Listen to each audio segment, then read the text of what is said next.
राजुला मालुशाही की प्रेम गाथा।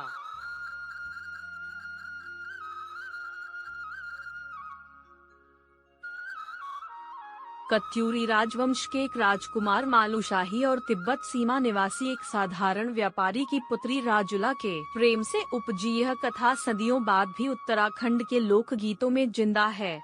सभी प्रेम कथाओं की तरह इस कथा में भी सामाजिक, जातीय, क्षेत्रीय और परंपरागत विषमताओं की बाधाएं हैं। कहानी का खलनायक दूसरे देश तिब्बत का है, पर दोनों प्रेमी अपनी जान की बाजी लगाते हुए दुनिया के इन बंधनों को तोड़कर अंततः एक होते हैं। कथा की शुरुआत बैराट, अब कुमाऊं में पड़ने वाला चौखुटिया क्षेत्र से होती है, जहां का संतानहीन राजा दुला शाह संतान प्राप्ति के लिए बागनाथ में भगवान शिव की आराधना कर रहा है। वहीं पर शौका प्रदेश का एक व्यापारी सुनपत भी संतान की आकांक्षा लिए तप कर रहा है। दुला शाह सुनपत को वचन देता है कि यदि उसे पुत्र रत्न की प्राप्ति होती है तो वह उस पुत्र की शादी भगवान के ही आशीर्वाद से होने वाली सुनपत की पुत्री से करेगा। दुला शाह के घर राजकुमार मालुशाही का जन्म होता है और सुनपत के घर सुंदर कन्या राजुला का। पर दुर्योग से राजकुमार के पैदा होने के कुछ समय बाद दुला शाह की मृत्यु हो जाती है। राजा के मरते ही राजपरिवार अपना वचन भी भूल जाता है। बड़ा होते होते राजकुमार की वीरता और राजुला की सुंदरता के किस्से कुमाऊं सहित पड़ोसी देशों में भी फैल जाते हैं। इन चर्चाओं को सुनकर हून देश तिब्बत का एक ताकतवर व्यापारी विखीपाल राजुला के पिता से उसका हाथ मांगता है। वह धमकी भी देता है कि यदि प्रेम पूर्वक राजुला की शादी उससे नहीं की गई तो वह शौका प्रदेश को तहस नहस करके राजुला को जबरदस्ती ले जाएगा।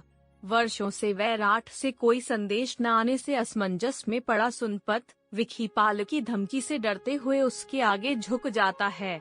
इधर राजुला और मालुशाही एक दूसरे के सपने में आते हैं और एक दूसरे को देखते ही मिलने के लिए व्याकुल हो जाते हैं।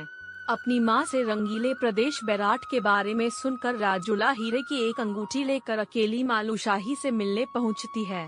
उधर राज परिवार मालुशाही को एक जड़ी सुंघाकर सुला देता है। राजुला अपने प्रियतम को अंगूठी पहनाकर और संदेश छोड़कर वापस अपने पिता के पास आ जाती है, जहां उसके विवाह की तैयारियां चल रही होती हैं। जागने पर मालुशाही को जब राजुला का संदेश मिलता है तो वह उसे साधु भेष में पाने के लिए शौका प्रदेश की ओर बढ़ता है। वहां पहुंचकर उसे पता चलता है कि विखीपाल शादी करके राजुला को हून देश ले जा चुका है।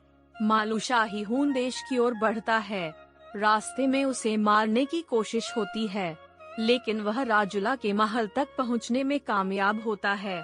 लेकिन यहाँ विखीपाल उसे जहर देकर मार देता है, पर गुरु गोरखनाथ मालुशाही को अपनी तांत्रिक विद्या से बचा लेते हैं। अंत में प्यार की जीत होती है और विखीपाल को युद्ध में हराकर मालुशाही राजुला को बैराट ले जाकर उससे विवाह करता है। ऐसी रोचक कहानियाँ सुनने के लिए हमारे चैनल को सब्सक्राइब करें। धन्यवाद।